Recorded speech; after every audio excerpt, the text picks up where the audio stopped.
দেখুন, দীর্ঘদিন ধরে বাম জমানায় বাম শাসনের বিরোধিতা করে আমরা রাজনীতি করেছি। আমি কংগ্রেসের এমএলএ পদে দাঁড়িয়েছিলাম, হেরেছি, কখনো জিতেছি, লোকসভায় জিতেছি।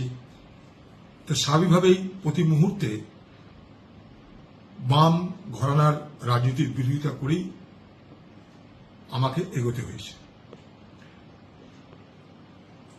বিরোধিতা করা মানে সেখানে সংঘাত, সেখানে প্রতিবাদ, সেখানটাই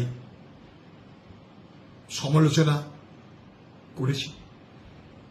আমি বিধানসভায় 3 বছর এমএলএ ছিলাম পশ্চিমবঙ্গে, এই বাম আমলে। সেখানেও বিরোধিতা করেছি।